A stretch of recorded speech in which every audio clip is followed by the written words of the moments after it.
बिस्मिल्लाहिर्रहमानिर्रहीम, अस्सलाम वालेकुम। मैं हूं सैबी काज़मी, आप देख रहे हैं फेसबुक और यूट्यूब। पहले मैं आपके सामने जल्दी से अहम खबरें रख दूं, फिर तफसील से बात करते हैं।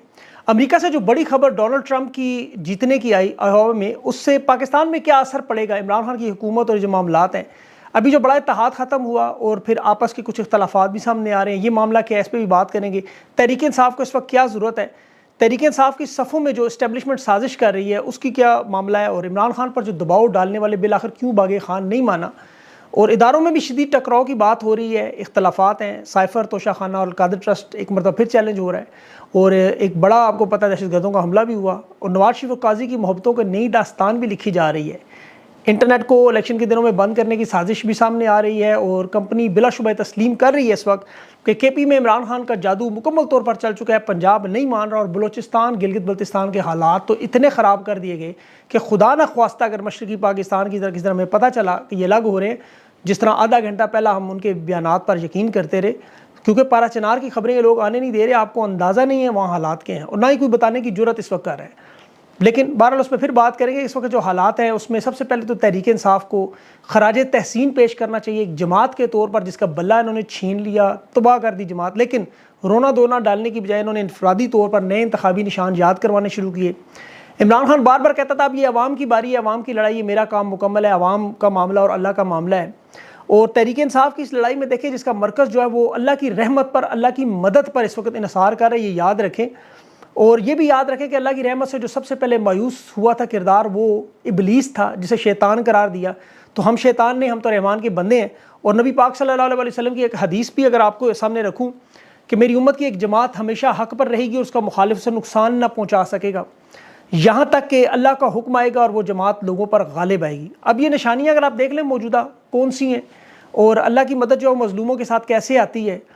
और हकीकत में आपको बताऊँ तो पिछले 2 साल का सिर्फ आप जायज़ा लें तो ऐसे ऐसे वाक़यात हैं, बल्कि उससे भी अगर आप पीछे जाएँ, खान की ज़िंदगी में देख रहा था तफसील से कि जहाँ भी ये लगता था कि सियासत ख़त्म होगी, खान का किरदार ख़त्म हो गया, लेकिन अल्लाह ने अचानक उसे दोबारा एक किस्म, जिस तरह अदम एतमाद की रात आपको याद होगी, खान की सियासत लोग समझते ख़त्म होगी, खुद वो नहीं मान रहा था, अल्लाह ने दोबारा उसे काम सौंपा। 2 दफ़ा कातलाना हमला हुआ, दोनों दफ़ा अल्लाह ने बचाया, और लग रहा था कि अल्लाह इससे कोई बड़ा काम लेना चाहता है। और उसके जो मुखालिफिन जिस तरह फिर सामने आए, अल्लाह ने उन्हें जिस तरह दुनिया में ज़िल्लुल रुसवा किया। अब देखना ये गालिब कब आते हैं। इस वक्त लोगों को जो सबसे बड़ा ख़तरा लग रहा है वो इनका जो प्रोपेगेंडा है, एस्टेब्लिशमेंट्स के कारंदे कर रहे हैं, वो तहरीक इंसाफ को लगता है कि जी उम्मीदवार बिक जाएंगे। अब ये प्रोपेगेंडा आप समझने की कोशिश करें कि वोटर को इंतखाबी निशान के बाद, ताकि वोट अपना ज़ाया कर देंगे। लेकिन कौम इतनी बाशऊर है, बाखुदा। मैं कुछ लोगों की गुफ्तगू सुन रहा था जिन्हें मैं समझता कि इन्हें इंतखाबी निशान से समझ ही ना है।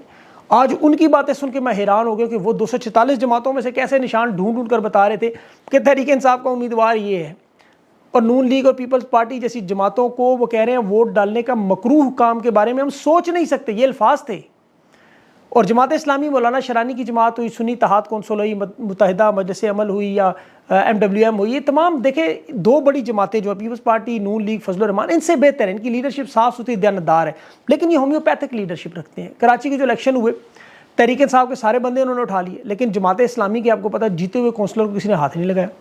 अब जमात इस्लामी कराची के इलेक्शन पर शदीद एहतजाज करती, कोई लॉन्ग मार्च करती, कोई धरने देती, कोई, फिर तो समझ आता था कि तहरीक इंसाफ के साथ ये लोग जुड़े हुए हैं। जिस तरह तहरीक इंसाफ की टॉप लीडरशिप के घरों पर गिरफ्तारियाँ, ख़ानदान, जबरी प्रेस कॉन्फ्रेंस, कारोबार तबाह हुए, इस तरह अगर जमात इस्लामी के रहनुमा भी होते, या जिस तरह भी साहबजादा हामिद रज़ा के फैसलाबाद में जो हो रहा है, तहरीक इंसाफ के साथ खड़ा होकर मुश्किलात बर्दाश्त कर रहा है, जमशेद दस्ती जो बर्दाश्त कर रहा है, अगर ऐसे मामलात होते तो फिर तो लाजमी सी बात थी जमात इस्लामी से बेहतर कोई जमात नहीं होती। लेकिन इन तमाम हालात के बावजूद Jamaat Islami, Noon league, peoples party, Fazlur Rehman से 1000 गुना बेहतर है। अगर आपको ये बात समझनी है कि देखें इमरान खान ने कौम के लिए क्या किया, क्यों लोग खड़े हैं। अभी सिंध में एक इंटरव्यू में देख रहा था, उस बच्ची का रोना देखें सेहत कार्ड के लिए। कोई एक रहनुमा इनका उठा ले, जमात उठा ले, दिल पे हाथ रख के बताएं जिसने कोई ऐसा काम कौम के लिए किया हो जो हकीकी मानों में कुछ कौम को फ़ायदा दे जाए। और तहरीक इंसाफ के लोग अभी परेशानी में भी जुगतबाजी कर रहे हैं, हंस रहे हैं, मुस्कुरा रहे हैं। खान को आपको याद होगा शदीद मुश्किलात में भी हंसता था, तो ये कौम जाग उठती थी। आज भी मीम्स बना रहे हैं बैंगन्स पर, चैनक पर, जूतों पर। तो इन्हें देखकर अब ये पछता भी रहे हैं एस्टेब्लिशमेंट के, एक निशान काफ़ी, तब कहाँ कहाँ इनकी जुगतें संभालें। तो मायूस होने के बारे में आपने सोचना नहीं, जो आपको मायूस करने की कोशिश करे उसको फिलफोल किनारा कशी करें। खान पर इन्होंने दबाव डालने की कोशिश की, वो अभी सागा साहब की भी एक बड़ी अहम बात आई और कुछ खबरें मेरे पास भी यही थी। फिर शफकत चौधरी साहब ने बात की, एहतशाम ने की, बहुत सारे लोगों ने की। सोशल मीडिया पे देखें 4 जो है कंपनी के नुमाइंदे हैं, और इस वक्त अगर खान साहब को मनाने और धमकाने के लिए बात करें तो 4 नुमाइंदों को लेकर ये गैर मुल्की लोगों को गे के बल्ले के निशान पे जो दबदेर हो रही थी काजी की, तो डोनाल्ड ब्लूम, जैन मेरिट, इन सबको इन्होंने ऑन लूप रखा हुआ था कि अगर बल्ला मिल जाए तो बाइकआउट कर दें, इलेक्शन में आपको नहीं होंगे, ले बल्ला हम दे देते हैं। अब इनकी कोशिश थी किसी तरह वो वीडियोज़ बना लें, तस्वीरें बना लें, वो बाहर पब्लिक में ले आए। खान अगर जानता था कि ये हो भी गया तो रिटर्निंग अफसरान ने टिकट नहीं देना।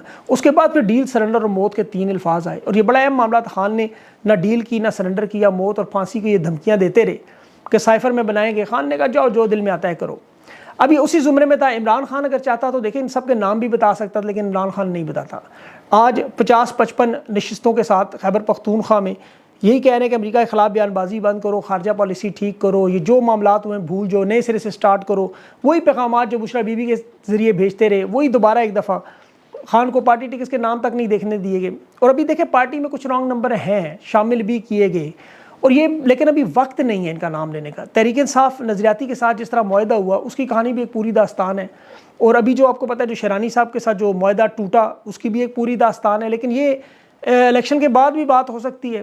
तहरीक इंसाफ के खिलाफ मुहाज इतने खुले में, कुछ अंदर से कुछ बाहर से, और दूसरी तरफ जो पैसे का भरपूर इस्तेमाल भी इनके खिलाफ हो रहा है। नून लीग ने अपने फंड्स का मुंह खोल दिए। अब ऐसी सूरत हाल में तहरीक इंसाफ के मुखालफत में बात करना तो बिल्कुल ऐसा जुर्म ही है, यकीन करें।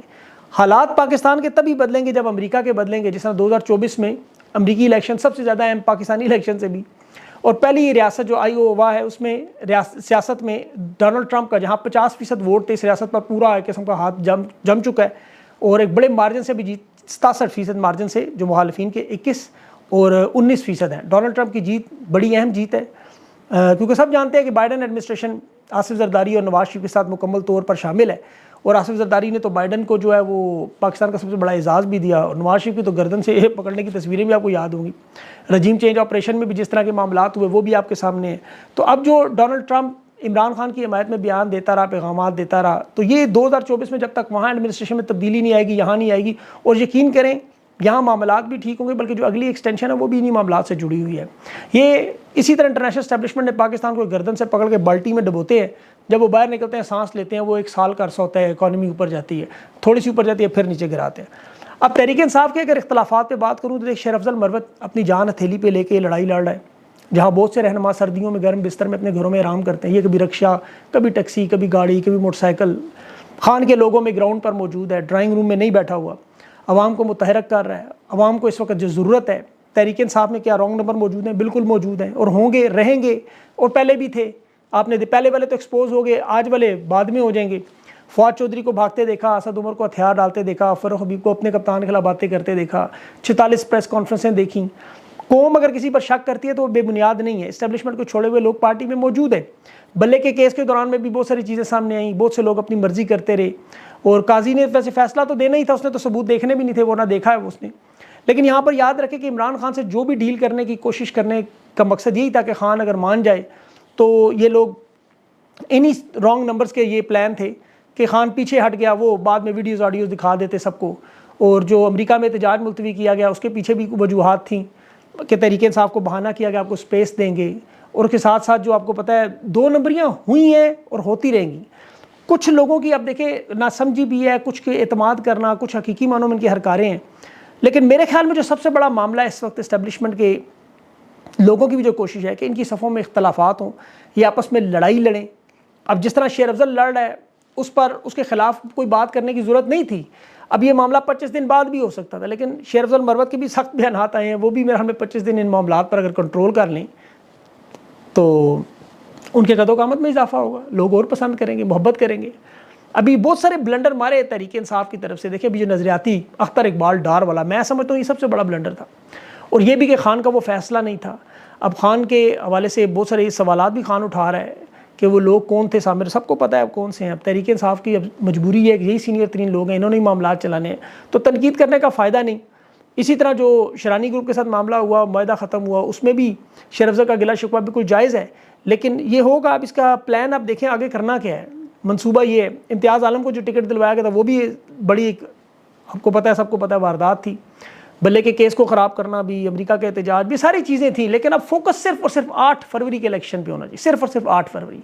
ये एक ऐसा मौका है कि जहाँ deep state actor, NAB, international establishment, FIA, election commission, chief justice, Qazi फा, ये सब के सब ताकतवर लोग, इनसे आपकी लड़ाई है। तो आपकी सफ़ों में इत्तेहाद होना चाहिए। ऊपर की अदालतों को छोड़े, देखें लाहौर हाई कोर्ट में शाह महमूद कुरैशी, सनम जावेद, परवेज़ इलाही और फवाद चौधरी समेत इन लोगों के 5 दिन से ये फैसले महफूज। अली बाकर नजवी दूसरा आमिर फारूक बना हुआ है। और जिस तरह इमरान खान के केसेस चल रहे हैं, वकला को बगैर इतला, बगैर नोटिस के केस शुरू कर दिया जाता है, उन्हें पता ही नहीं मामला आज क्या है। अडयाला जेल में अब जो समाअत हो रही है उसमें भी उन्होंने जल्दी जल्दी आज बयानात मुकम्मल किए। इसी तरह साइफर के केस में भी आपको पता है इसी तरह चलाया जा रहा है। और जो इमरान खान ने आपको पता है इस पर अपील तो डाल दी बहुत सारी। और इसके साथ साथ ये भी याद रखें, इदारों के अंदर भी अपनी तकसीम शुरू है। बल्ला छीनने के मामले में बड़ी उनकी आपस में इख्तलाफात शुरू हुए हैं, बड़े ठीक ठाक किस्म के। और यहाँ पे वो मानते नहीं थे क्यों बल्ला छीना गया, इलेक्शन अब कोई मानेगा नहीं। इलेक्शन कमीशन भी देख ले, सुप्रीम कोर्ट पर इल्ज़ाम डाल रहा है, सुप्रीम कोर्ट काजी फायज कह रहा है तहरीक इंसाफ से बल्ला जो है इलेक्शन कमीशन ने छीना। अब ये भी इनकी आपस में वो वारदातें सामने आएंगी और बहुत सारी चीज़ें खुलेंगी। लेकिन मेरे ख्याल में इन दोनों के पीछे कौन है सबको पता है, बूट पीछे लगा हुआ है। फैसल वाडा, राजा रियाज महीनों पहले बात बता चुके थे, मरियम नवाज जलसों में बता चुकी थी बल्ला नहीं होगा, खान नहीं होगा, पार्टी तोड़ देंगे, तो सबको पता था। तहरीक इंसाफ की तैयारी भी सबको पता थी। लेकिन अब चूंकि इलेक्शन की तरफ मामलात जा रहे हैं, बाइकॉट का किसी सूरत में सोचने का सवाल ही नहीं पैदा होता। और काजी फायज साहब के हवाले से इनकी जो मोहब्बत और उल्फत है नवाज शरीफ से, वो भी सबको पता थी और अभी भी मजीद सामने आएगी। बल्ला इन्होंने हर सूरत में छीनना था। और अब ये वो जस्टिस मुसरत अली गोंगलू से मट्टी झाड़ नहीं है, इसका फ़ायदा कोई नहीं। आप देख लें, काजी साहब की मोहब्बत नवाज शरीफ के साथ देखनी है तो हदैबिया केस का फैसला देख लें।